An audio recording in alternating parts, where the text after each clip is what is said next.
Hi friends, നമ്മളിന്ന് സംസാരിക്കാൻ പോകുന്ന സബ്ജക്റ്റ് കഴിഞ്ഞ 4 ക്വാർട്ടേഴ്സായിട്ട്, ദാറ്റ് മീൻസ് റിസൾട്ട് വന്ന 4 ക്വാർട്ടേഴ്സ്, Q2ൻ്റെ റിസൾട്ട്, Q1ൻ്റെ റിസൾട്ട്, കഴിഞ്ഞ കൊല്ലത്തെ Q4 റിസൾട്ട്, Q3 റിസൾട്ട്, ഈ 4 ക്വാർട്ടേഴ്സായിട്ട് കണ്ടിന്യൂസ് ആയിട്ട് പെർഫോം ചെയ്ത് വരുന്ന 5 സ്മോൾ ക്യാപ്പിൻ്റെ ഡീറ്റെയിൽസിനെ കുറിച്ചാണ്. നമ്മൾ Q4-ലാണിപ്പം. Q3 റിസൾട്ട് ഓൾറെഡി സ്റ്റാർട്ട് ചെയ്തു. ഈ സ്മോൾ ക്യാപ്പിൻ്റെ റിസൾട്ട് അടുത്ത ഏതാനും ദിവസങ്ങൾക്കുള്ളിൽ വീണ്ടും വരുന്നതായിരിക്കും. ശ്രദ്ധിക്കേണ്ട വലിയൊരു കാര്യം എന്താണെന്ന് വെച്ചാൽ, ഇത് absolutely not a recommendation video. നിങ്ങൾ ഈ വീഡിയോ റെക്കമെൻഡേഷനായിട്ട് എടുക്കാൻ പാടില്ല. കണ്ടിന്യൂസ് ആയിട്ട് 4 ക്വാർട്ടർ പെർഫോം ചെയ്യുന്ന തന്ന സ്മോൾ ക്യാപ്പുകൾ അതേ പെർഫോമൻസ് 5th ആവർത്തിക്കണമെന്ന് യാതൊരു നിയമവുമില്ല. ഒരുപക്ഷെ ഞാൻ കണ്ടിരിക്കുന്നതിൽ പല കേസിലും കണ്ടിന്യൂസ് ആയിട്ട് 4ഉം 5ഉം ക്വാർട്ടർ പെർഫോം ചെയ്ത സ്റ്റോക്കുകൾ ഒരു 6ാമത്തെ ക്വാർട്ടറിലോ 5ാമത്തെ ക്വാർട്ടറിലോ ഒക്കെ ശരിക്കും സ്റ്റക്കപ്പ് ആകുന്നതാണ് ഞാൻ കണ്ടിട്ടുള്ളത്. അതുകൊണ്ട് തന്നെ ഇങ്ങനത്തെ സ്റ്റോക്കുകളെ വാച്ച് ചെയ്യുക, ബിഹേവിയറിനെ വാച്ച് ചെയ്യുക, ഇതെങ്ങനെ മൂവ് ചെയ്യുന്നുള്ള വാച്ച് ചെയ്യുക. കാര്യം നാളെ ഒരു കാലത്ത് ഇതൊക്കെ നമുക്ക് വലിയ ഒരു ലേണിംഗ് ഇൻപുട്സ് ആയിട്ട് ആക്ട് ചെയ്യും. കണ്ടിന്യൂസ് ആയിട്ട് 4 ക്വാർട്ടർ പെർഫോം ചെയ്യുമെന്ന് പറയുന്നത് തന്നെ ടഫസ്റ്റ് ആണ് ശരിക്കും. പ്രത്യേകിച്ച് കഴിഞ്ഞ കൊല്ലം അറിയാമല്ലോ, കഴിഞ്ഞ കൊല്ലം റഷ്യ ഉക്രൈൻ വാർ തുടങ്ങിയ Q4 മുതൽ അന്ന് മുതലുള്ള ഇൻഫ്ലേഷനും എന്താ പറയണ്ടേ, ഗ്ലോബൽ ക്രൂഡ് ഓയിൽ പ്രൈസിൻ്റെ ഇൻസ്റ്റെബിലിറ്റിയും ഒക്കെ ട്രാൻസ്പോർട്ടേഷനിലും റോ മെറ്റീരിയൽ കോസ്റ്റിലൊക്കെ ഭയങ്കരമായിട്ട് എസ്കലേറ്റ് ചെയ്തു. അത്രയും ടഫ് കണ്ടീഷനിൽ പെർഫോം ചെയ്ത സ്റ്റോക്ക് എന്ന് പറയുമ്പം that definitely needs an attention, അല്ലേ? Attention and respect. പ്രത്യേകിച്ച് കാര്യം നമ്മൾ എക്രോസ് വേൾഡ് കമ്പനികൾ തകർന്നടിയുന്ന കാഴ്ചയാണ് കണ്ടത്. എന്നിട്ട് പോലും തലയുയർത്തിക്കാൻ സാധിക്കുകയെന്ന് വെച്ചാൽ അത് ബെസ്റ്റായിട്ടുള്ള മാനേജ്മെൻറ്റ് പോളിസിയുടെ, ബെസ്റ്റായിട്ടുള്ള ഇംപ്ലിമെൻറ്റേഷൻ എബിലിറ്റിയുടെ, വിഷൻ്റെ ട്രാൻസ്ലേഷനാണ് സക്സസ് എന്ന് പറയുന്ന സംഗതി. സ്റ്റോക്കിലേക്ക് കിടക്കുന്നതിന് മുമ്പ് കഴിഞ്ഞ വീഡിയോയുടെ ബേസിൽ, അതായത് Q3 റിസൾട്ട്സ് ഞാൻ കാത്തിരിക്കുന്ന സ്റ്റോക്കുകൾ എന്നുള്ള വീഡിയോയുടെ ബേസിൽ ഒരു 10-15 മെയിൽസ് കിട്ടി. എല്ലാ മെയിലും ഞാൻ ആൻസർ ചെയ്യുന്നില്ല. അതിൻ്റെ അകത്തൊരു ഡോക്ടർ ചോദിച്ചൊരു മെയിലുണ്ട്. അദ്ദേഹം ചോദിച്ചത് ഒരു ചോദ്യം എന്താണെന്ന് വെച്ചാൽ, സ്മോൾ ക്യാപ്പ് ഇൻവെസ്റ്റ്മെൻറ്റ് എങ്ങനെയാണ് ചെയ്യേണ്ടതെന്നുള്ളതാണ്. ഇത് ഒറ്റവരി പറയാൻ പറ്റുന്ന സംഗതിയല്ല. ടൈം ഉണ്ടെങ്കിൽ മാത്രമേ സ്മോൾ ക്യാപ്പിലേക്ക് വരാവുള്ളൂ. ടൈമില്ലെങ്കിൽ ഒരു കാരണവശാൽ സ്മോൾ ക്യാപ്പ് ട്രൈ ചെയ്യില്ല. കാര്യം small cap is the most toughest and most time consuming investment ആണ്. അതൊരു ഗോൾഡൻ മൈനും കൂടാണ് ശരിക്കും, തുറന്ന് പറയാം. That's A gold mine. പക്ഷേ ഗോൾഡ് മൈനിൽ നമ്മൾ മുങ്ങിത്തപ്പണമെങ്കിൽ നമ്മുടെ അതിനുള്ള സമയം വേണം, നമ്മൾ പഠിക്കാനുള്ള ടൈം വേണം, ഇംപ്ലിമെൻറ്റേഷനുള്ള സമയം വേണം. അത് എസ്പെഷ്യലി ഏറ്റവും കൂടുതൽ സമയം വേണ്ടത് റിസൾട്ട് വരുന്ന ആ സീസണിലാണ് ശരിക്കും. ഇപ്പം നമ്മളിപ്പോൾ ജനുവരി നിൽക്കുകയാണ്, റിസൾട്ട് ഈ സ്മോൾ ക്യാപ്പിൻ്റെ റിസൾട്ട് അടുത്ത ആഴ്ച സ്റ്റാർട്ട് ചെയ്യും. അന്ന് മുതൽ ഓൾമോസ്റ്റ് 30-40 ഡേയ്സ് നിങ്ങളെ കംപ്ലീറ്റ് ആയിട്ട് ഫ്രീ ആക്കണം. കംപ്ലീറ്റ് ആയിട്ട് ഫ്രീ ആക്കിയാൽ മാത്രമേ നിങ്ങൾക്ക് പ്യുവറായിട്ട് ഫണ്ട് അനലൈസ് ചെയ്ത്, നിങ്ങളെ സ്റ്റോക്കിൻ്റെ ബിഹേവിയർ അനലൈസ് ചെയ്ത്, നിങ്ങളെ സ്റ്റോക്കിൻ്റെ ടെക്നിക്കൽ അനലൈസ് ചെയ്ത്, ഞാൻ ബേസിക്കലി പുൾ ബാക്ക് ട്രേഡറാണ്. സ്റ്റോക്കിൻ്റെ പുൾ ബാക്കിൽ വരുമ്പോൾ എസ്പെഷ്യലി ഞാൻ 4 hour പുൾ ബാക്കാണ് നോക്കുന്ന ബെസ്റ്റ് മൊമെൻ്റസ് സ്റ്റോക്കിന്. കാര്യം ബെസ്റ്റ് മൊമെൻ്റസ് സ്റ്റോക്ക് 4 hour പുൾ ബാക്കിൽ വന്നിട്ട് കംപ്ലീറ്റ് ചെയ്ത് തിരിച്ചു പോകും. പല കേസിലും ഡേ ടൈം ഫ്രെയിലും വരാറില്ലത്. ആ 4 hour പുൾ ബാക്കിൽ ഞാൻ വർക്ക് ചെയ്യുന്ന സെർട്ടൺ എന്താ പറയുക ലീഡിങ് ഇൻഡിക്കേറ്റേഴ്സ് ഉണ്ട്. അതിൻ്റെ കോൺഫിഡൻസ് സോണിൽ വെച്ചാണ് സ്റ്റോക്കുകളെ ഞാൻ, എസ്പെഷ്യലി സ്മോൾ ക്യാപ് സ്റ്റോക്കിനെ ഞാൻ ക്യാച്ച് ചെയ്യുന്നത് ശരിക്കും. ഞാൻ കഴിഞ്ഞ വീഡിയോയിലും പറഞ്ഞു, ഞാൻ എൻ്റെ സ്മോൾ ക്യാപ്പ് എന്താ പറയണ്ടേ ഫോക്കസ്ഡ് ആയിട്ടുള്ള പേഴ്സണാണ്. I expertise in small cap investment basically. അത് സെയിം ക്വാർട്ടറിൽ എൻ്റർ ചെയ്ത് അതേ കൂട്ടത്തിൽ എക്സിറ്റ് ചെയ്യുന്ന സ്ട്രാറ്റജിയാണ് ഞാൻ ചെയ്യുന്നത്. അത് normally I look for 21 days trading. 21 days enjoy 21 trading days ആണ്. ദാറ്റ് മീൻസ് 1 month ആണ്. അതായത് ഒരു സീസൺ സ്റ്റാർട്ട് ചെയ്യുമ്പോൾ റിസൾട്ടിനോടൊപ്പം തന്നെ ഞാൻ എൻ്റെ അനാലിസിസും ഇൻവെസ്റ്റ്മെൻറ്റും ഒരുമിച്ച് തുടങ്ങും. അപ്പോൾ ഒരു സീസണിൽ over a period off season, ഈ എന്താ പറയുക റിസൾട്ട് സീസൺ തുടങ്ങിയ ഒരു 30 days 40 days ആകുമ്പോഴത്തേക്കും എൻ്റെ കയ്യിൽ normally 45-50 top notch small cap സ്റ്റോക്കുകളാണ് എൻ്റെ കയ്യിൽ കിട്ടുന്നത്. അതിനോടൊപ്പം തന്നെ പലതിലും ഓൾറെഡി ഇൻവെസ്റ്റ്മെൻറ്റ് സ്റ്റാർട്ട് ചെയ്ത് കഴിഞ്ഞിരിക്കും. മനസ്സിലായോ?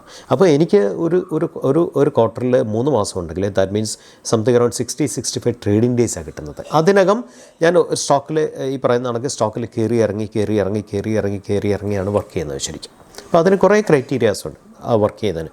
അവസാനം പുതിയ റിസൾട്ട് സീസൺ സ്റ്റാർട്ട് ചെയ്യാൻ നേരത്ത് ഞാൻ കംപ്ലീറ്റ് എൻ്റെ പോർട്ട്ഫോളിയോ 0 ആക്കും. വീണ്ടും ഫ്രഷ് ഇൻവെസ്റ്റ്മെൻറ്റാണ് സ്റ്റാർട്ട് ചെയ്യുന്നത്. ഇങ്ങനെയാണ് ഞാൻ വർക്ക് ചെയ്യുന്നത്. അപ്പം ഇതിനോടൊപ്പം തന്നെ ഇപ്പം ഞാൻ പറഞ്ഞില്ലേ 45-50 സ്റ്റോക്സ് ഓൾറെഡി എന്താ പറയുക ഇൻവെസ്റ്റ്മെൻറ്റ് കം റിസർച്ചിൽ വരുന്ന സമയത്ത് 1 മാസം കഴിയുമ്പോഴത്തേക്കും ഈ 50 സ്റ്റോക്സിനെ എന്താ പറയുക റിലേറ്റീവ് സ്ട്രെങ്ത് എന്ന് പറയുന്ന ക്രൈറ്റീരിയയിൽ ഒന്ന് ഫിൽട്ടർ ചെയ്യും. അപ്പോൾ ഫിൽട്ടർ ചെയ്യുമ്പോൾ 45-50 സ്റ്റോക്സ് എന്നുള്ള സംഗതി ഒരു 35 ആയിട്ട് കുറയും. നെക്സ്റ്റ് മന്ത് വീണ്ടും ഫിൽട്ടർ ചെയ്യും. അപ്പോൾ 30 എന്നുള്ളത് 25 ആയിട്ട് മാറും. നമ്മൾ ഈ 25 സ്റ്റോക്കിലെ നമ്മൾ ലാസ്റ്റ് മന്തിൽ നമ്മൾ വർക്ക് ചെയ്യുള്ളൂ ശരിക്കും.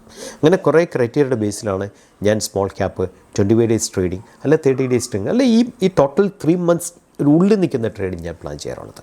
അപ്പോൾ അത് ഒരു നിമിഷം കൊണ്ടോ ഒരു വാക്കുകൊണ്ടോ പറഞ്ഞ് വീഡിയോ എക്സ്റ്റെൻഡ് ചെയ്യാമെന്നല്ലാതെ അങ്ങേക്കത് മനസ്സിലാകാനുള്ള സാധ്യത വളരെ കുറവാണ്. ഞാൻ പറയുന്ന ഒരു പോയിൻ്റ് എന്ന് വെച്ചാൽ this is A gold mine.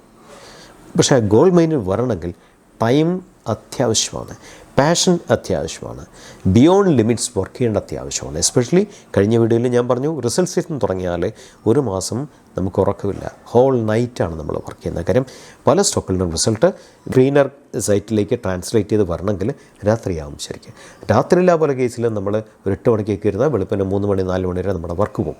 അങ്ങനെയാണ് നമ്മൾ ഈ റിസൾട്ട് സീസണിൻ്റെ പീക്ക് ടൈമിൽ ഡെയിലി 200-300 സ്റ്റോക്കിൽ റിസൾട്ടാണ് വരുന്നത്. അപ്പോൾ ഇത്രയും സ്റ്റോക്ക് നമുക്ക് 2-3 സ്റ്റോക്കേ കിട്ടുള്ളൂ. കാര്യം നമ്മുടെ വാട്ട് ലിസ്റ്റ് ഇപ്പോഴും 40-50 ടോപ്പ് നോച്ച് സ്മോൾ ക്യാപ്പ് ആയിരിക്കും. വാട്ട് ലിസ്റ്റ് ഡൈനാമിക്കാണ്. അടുത്ത കൂട്ടം തുടങ്ങാൻ നേരത്തെ വാട്ട് ലിസ്റ്റ് കംപ്ലീറ്റ് ഡിലീറ്റ് ചെയ്യും, പിന്നെ അടുത്ത കൂട്ടം സെയിം വർക്ക് നമ്മൾ റിപ്പീറ്റ് ചെയ്യും. ശരിക്കും എനിവേ നമുക്ക് സ്റ്റോക്കിലേക്ക് കടക്കാം. ഫസ്റ്റ് സ്റ്റോക്ക് കഴിഞ്ഞ കൊല്ലം 2022 ഏപ്രിൽ ഫസ്റ്റ് വീക്കിൽ ഞാൻ 699 രൂപയ്ക്ക് എടുത്ത സ്റ്റോക്കാണ്. Over a period of next 10 days ഇത് 980 റേഞ്ചിൽ പോയി. അതിനുശേഷം സ്റ്റോക്ക് പുൾ ബാക്ക് വന്നു. പുൾ ബാക്ക് വന്നിട്ട് അന്ന് നിഫ്റ്റിയും വേൾഡ് മാർക്കറ്റും പെട്ടെന്നൊരു ഷെയ്ക്കി ആയ സമയത്ത് ഇത് 676 തിരിച്ചു കിട്ടി. 676 ഈ സാധനം 1100 പോയത്. അവിടെ നിന്ന് 1500 പോയി, വീണ്ടും തിരിച്ചു വന്നു 1000-1100 റേഞ്ചിലേക്ക്. അവിടെ നിന്ന് തിരിച്ച് 1802 പോയത്. So over a period of 6 months 699 to 180 ആണ് റിട്ടേൺ തന്നത്. എന്നെ സംബന്ധിച്ച് ഒരു ക്വാർട്ടർ കഴിയുമ്പം ഞാൻ ആ സ്റ്റോക്കിനെ ഉപേക്ഷിക്കും, അടുത്ത ക്വാർട്ടറിൽ വീണ്ടും റിസൾട്ട് ബേസിൽ എടുക്കുന്നത്. അപ്പോൾ എന്നെ സംബന്ധിച്ച് ഈ സ്റ്റോക്ക് തന്നെ ഞാൻ 3 ക്വാർട്ടറിലും ചെയ്ത സ്റ്റോക്കാണ്, കണ്ടിന്യൂസ് ആയിട്ട് ചെയ്തതല്ല. എൻട്രി ചെയ്തു, എക്സിറ്റ് ചെയ്തു, എൻട്രി ചെയ്തു, എക്സിറ്റ് ചെയ്തു, അങ്ങനെ 3 ക്വാർട്ടറിലും ചെയ്ത സ്റ്റോക്കാണ്. ആ സ്റ്റോക്കിൻ്റെ പേരാണ് TCPL packaging. Hi friends, TCPL packaging ഇൻഡസ്ട്രിയിലെ one of the most emerging player ആണ് TCPL പാക്കേജിംഗ്. കമ്പനിയെ കുറിച്ച് പറഞ്ഞാൽ കമ്പനിയുടെ ക്ലയൻസിനെ കുറിച്ച് ഇതിൻ്റെ അകത്തൊന്നും നിങ്ങൾക്ക് മനസ്സിലാക്കാൻ സാധിക്കുമല്ലോ. ഓൾമോസ്റ്റ് ഓൾ ടോപ്പ് ക്ലയൻസ് ആണ് ഇവർ സപ്ലൈ ചെയ്യുന്നത് പാക്കേജിങ്ങിൽ, പ്രത്യേകിച്ച് ഫുഡ് പാക്കേജിങ് ആ ഒരു ഇൻഡസ്ട്രിയായിട്ട് ബന്ധപ്പെട്ട സംഗതി. TCPLന്റെ ലേറ്റസ്റ്റ് ആയിട്ടുള്ള ഫണ്ട ബേസിക്സ് ആണ്. മാർക്കറ്റ് ക്യാപ്പ് ചെറിയ മാർക്കറ്റ് ക്യാപ്പ് 1293 കോടിയോ വേണമെങ്കിൽ നമുക്ക് മൈക്രോ ക്യാപ്പ് എന്ന് വേണം പറയാൻ സാധിക്കും നോർമലി. സ്റ്റോക്ക് പി 15.8 ആണ്. ഇത്രയും ടോപ്പ് പെർഫോം ചെയ്തിട്ട് സ്റ്റോക്ക് പി ജസ്റ്റ് 15.8 ഉള്ളൂ. And industry P is 14.7, almost at par with industry P ആണ്. വലിയ വ്യത്യാസമൊന്നും ഇൻഡസ്ട്രി പി ആയിട്ട്. Return on capital employed is 14.8, ROE is 15. Both are good actually. Book value is 437, current price is 141. ഇത് 1802 ആണ് high hit ചെയ്തത്. And high hit ചെയ്തത് കഴിഞ്ഞ Q3-യിലാണ്. ശരിക്കും കഴിഞ്ഞ Q3-യിലെ റിട്ടേൺ 55% ആണ് ഈ സ്റ്റോക്ക് കൊടുത്തത്. Q2 കഴിഞ്ഞിട്ട് Q3 റിസൾട്ട് വരുന്നതിന് തൊട്ട് മുമ്പ് 1100 റേഞ്ചിൽ സ്റ്റെബിലൈസ് ചെയ്തു. പുൾ ബാക്ക് ഒന്ന് സ്റ്റെബിലൈസ് ചെയ്തു, 1500 ഹിറ്റ് ചെയ്തിട്ട് പുൾ ബാക്ക് ഒന്ന് സ്റ്റെബിലൈസ് ചെയ്തു. റിസൾട്ട് വന്നു കഴിഞ്ഞിട്ട് അവിടെ ഒറ്റ കയറ്റം കിട്ടി. ഡസ് ഗിവൺ 55% ആണ്. സോ 1100-1200 റേഞ്ചിൽ നിന്നാണ് 1802 സ്റ്റോക്ക് പോയത്. സോ കടം എന്ന് പറയുന്നത് ജസ്റ്റ് 413 ക്രോസേ ഉള്ളൂ. അത് ഈയിടെ ഒരു കമ്പനി ടേക്ക് ഓവർ ചെയ്തു ഒരു 4 മാസം മുമ്പ്. ഡെപ്റ്റ് ഇക്വിറ്റി ഈസ് അറ്റ് പാർ 1.04 ആണുള്ളത്. This is doing fantastic. അതിന്റെ ക്വാർട്ടർ റിസൾട്ട് നിങ്ങൾ നോക്കാം. ശരി, 4 ക്വാർട്ടർ റിസൾട്ട് നോക്കാം. First quarter that means December 2021 കഴിഞ്ഞ കൊല്ലത്തെ Q3 42 കോടി ഓപ്പറേറ്റിംഗ് പ്രോഫിറ്റ്. അത് Q4 എത്തിയപ്പോൾ 48 കോടിയായി, Q1 എത്തിയപ്പോൾ 54 കോടിയായി. Q2 റിസൾട്ട് വന്നപ്പോൾ 56 കോടിയായി ശരിക്കും. And OPM percentage, operating profit margin എക്സ്പാൻഷനാണ് സംഭവിച്ചത്. മാർജിൻ കോൺട്രാക്ഷനില്ല, എക്സ്പാൻഷനാണ് സംഭവിച്ചത്. ശരിയല്ലേ? അത് ഏണിങ്സ് പെർ ഷെയറിലേക്ക് ട്രാൻസ്ലേറ്റ് ചെയ്യുമ്പം APS കൂടിയത് 15.44 നിന്ന് 20.34 ആയി, അവിടുന്ന് 24.81 ആയി, ആൻഡ് ലേറ്റസ്റ്റ് 44.56 ആയി. Q2 റിസൾട്ട് TCPLന്റെ പ്രൈസ് എസ്കലേഷൻ ആണ് ഈ ഒരു ചാർട്ട്. 529 രൂപ എന്ന് പറയുന്നതായിരുന്നു കഴിഞ്ഞ Jan 2022 ഫസ്റ്റ് വീക്കിലെ സ്റ്റോക്കിന്റെ പ്രൈസ്. അവിടെ നിന്നും 1802 രൂപ 12 മാസങ്ങൾക്കുള്ളിൽ ഹിറ്റ് ചെയ്തു. സോ കഴിഞ്ഞ അവസ്ഥ അറിയാമല്ലോ. ക്രൂഡ് ഓയിൽ സ്റ്റെബിലൈസ് ചെയ്യാത്തതുകൊണ്ട്, വേൾഡ് മാർക്കറ്റ് എസ്കലേറ്റ് ചെയ്തുകൊണ്ട്, ആ പ്രൈസ് എസ്കലേഷൻ വന്നുകൊണ്ട് എവറിത്തിങ് വാസ് അണ്ടർ പ്രഷർ. അത്രയും അണ്ടർ പ്രഷറിൽ ബെസ്റ്റ് പെർഫോമൻസ് കാഴ്ചവെക്കുക, അത് സ്റ്റോക്ക് പ്രൈസിൽ എസ്കലേറ്റ് ചെയ്യുക എന്ന് പറയുന്നത് സാധാരണ കാര്യമേ അല്ല. That is TCPL package. അടുത്ത കമ്പനി കിർലോസ്കർ ഓയിൽ എഞ്ചിൻസ് ആണ്. അത് റെപ്യൂട്ടഡ് ആയിട്ടുള്ള one of the biggest group, Kirloskar ഗ്രൂപ്പിൽ നിന്നുള്ള കമ്പനിയാണ്. They are into manufacturing and servicing of various diesel engines. Kirloskar oil എഞ്ചിൻസിന്റെ ചാർട്ടാണ്. മാർക്കറ്റ് ക്യാപ് 4433 കോടിയേ ഉള്ളൂ, 5000 കോടിക്ക് താഴെയാണ്. സ്റ്റോക്ക് പി ജസ്റ്റ് 17 ആണ്, with so much of stellar performance. Industry P എന്ന് പറയുന്നത് 48.7 ആണ്, അതിന്റെ 3 ഉള്ളൂ സ്റ്റോക്ക് പി. ശരി, 151 ആണ് book value. Book value just 2x ഉള്ളൂ കറന്റ് പ്രൈസിൽ. പ്രൊമോട്ടർ ഹോൾഡിംഗ് ഈസ് എക്സൺ at 59.4. ഡെപ്റ്റ് ഇക്വിറ്റി റേഷ്യോ എന്ന് പറയുന്നത് വിത്തിൻ ലിമിറ്റ് ആണ്, 1.16 ഉള്ളൂ. ശരിക്കും ഇതാണ് quarter result. 4 quarter result. December 2021 operating profit 88, അടുത്ത ക്വാർട്ടറിൽ 143, അടുത്ത ക്വാർട്ടറിൽ 173, അടുത്ത ക്വാർട്ടറിൽ 181. ആൻഡ് മാർജിൻ എക്സ്പാൻഷൻ നോക്കുക, OPM expansion 9% to 12%, 12% to 15%, 15% stabilised. And see the earnings per share 2 രൂപ 12 പൈസ, 4.79, 5.64, 5.79. One of the best performing stock ആണ്. കിർലോസ്കർ ഓയിൽ എഞ്ചിൻസിന്റെ പ്രൈസ് എസ്കലേഷൻ ആണ് കഴിഞ്ഞ കൊല്ലത്തെ. ജാനുവരി 2022 ജാനുവരി ഫസ്റ്റ് വീക്കില് 176 രൂപയായിരുന്നു. സ്റ്റോക്ക് 372 രൂപ വരെ എസ്കലേറ്റ് ചെയ്തു മിഡ് നവംബറിൽ. ദാറ്റ് മീൻസ് 200 ടൈംസ് റിട്ടേൺ ആണ് കൊടുത്തത്. ശരി, അവർ a period of 1 year with strong fund support. അടുത്ത സ്റ്റോക്കാണ് പ്രിക്കോൾ. നമ്മൾ ഇഷ്ടംപോലെ കേട്ടിട്ടുള്ള കമ്പനിയാണ് അല്ലെ. നമ്മുടെ കാറിന്റെ ബൈക്കിന്റെ ഒക്കെ കൺസോൾ നോക്കിയാൽ പലതും പ്രിക്കോളിന്റെ ആയിരിക്കും. Pricol is focus basically in automobile. പല പല സെഗ്മെന്റിൽ ഓട്ടോമൊബൈൽ അവർ വർക്ക് ചെയ്യുന്നുണ്ട്. ശരിക്കും അവരുടെ ക്ലയന്റിലെ നോക്കിയ കമ്പനി ക്വാളിറ്റി അറിയാം. ആ ക്ലയന്റിലെ നോക്ക്, 2 വീലേഴ്സിൽ അവർ സപ്ലൈ ചെയ്യുന്നത് across world they are supplying all the top companies in the world. Commercial vehicle supply ചെയ്യുന്ന കമ്പനികൾ നോക്കൂ, Ashok Leyland, Tata, Mahindra, Swaraj Mazda, Force Motors. Then passenger vehicles, Mahindra, Maruti, Mitsubishi, Tata, almost all top companies they are supplying. Tractors. Ella Tractors, John Reedy is a US company. They are supplying to John Reedy also actually. Off-road vehicles. All off-road vehicles, JCB, Escorts, Hyundai, Tata Hitachi, and industrial also they are supplying. Kirloskar, Kohler, Polaris, Denso. See പ്രിക്കോളിന്റെ quarter result ആണ് നിങ്ങളുടെ മുമ്പിൽ കാണുന്നത്. കഴിഞ്ഞ 4 quarter performance നോക്കാൻ ശരിക്കും sales 407 കോടി 516 കോടിയായി 4 quarter ഉണ്ട്. ആൻഡ് OPM ഓപ്പറേറ്റിംഗ് മാർജിൻ നോക്കാം, 47 കോടി, 51 കോടി, 54 കോടി, 62 കോടി. OPM പെർസെന്റേജ് 12% സ്റ്റെബിലൈസ്ഡ് ആണ്. ഇത്രയും വേൾഡ് മാർക്കറ്റ് കണ്ടീഷൻ വളരെ മോശമായിട്ട് പോലും സ്റ്റേബിൾ OPM പെർസെന്റേജ് ആണ് കമ്പനിക്ക് കാഴ്ചവെക്കാൻ സാധിച്ചത്. And C the net profit 17, 17, 21, 48. കഴിഞ്ഞ 2 ക്വാർട്ടർ തമ്മിൽ നെറ്റ് പ്രോഫിറ്റ് ഓൾമോസ്റ്റ് ഡബിൾ ആയിരിക്കും. ബിക്കോസ് ടാക്സ് അഡ്ജസ്റ്റ്മെന്റ്സ് വന്നു, 32% 1% വന്നുകൊണ്ടാണ് നെറ്റ് പ്രോഫിറ്റ് ഡബിൾ ആയത്. നമ്മൾ റീസണും കൂടെ കണ്ടുപിടിക്കണം. And earnings per share December 2021 1 രൂപ 42 പൈസ, 1 രൂപ 40 പൈസ, 1 രൂപ 69 പൈസ, 3 രൂപ 90 പൈസ. Very stable. പ്രിക്കോളിന്റെ പ്രൈസ് എസ്കലേഷൻ ആണ്.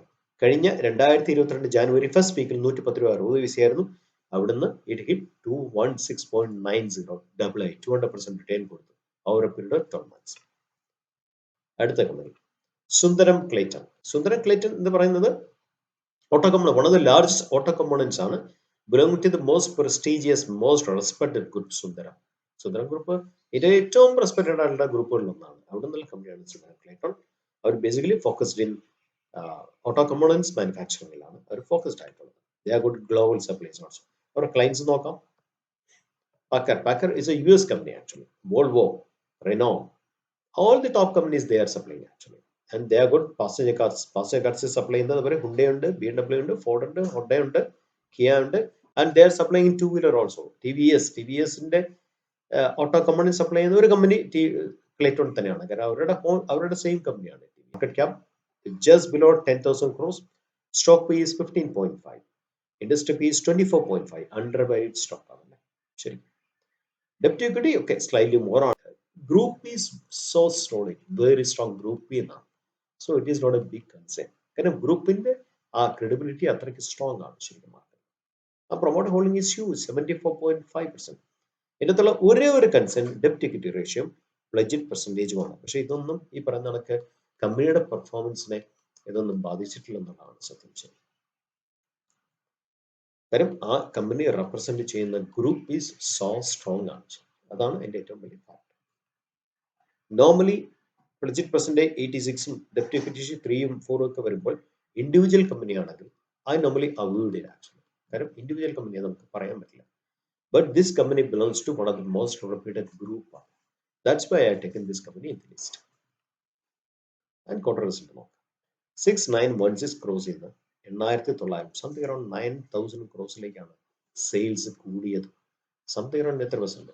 25%, ക്ലോസ് ടു 30% ആണ് സെയിൽസിൽ വ്യത്യാസം വന്നത്. Operating profit 810, 900, 953, 1136.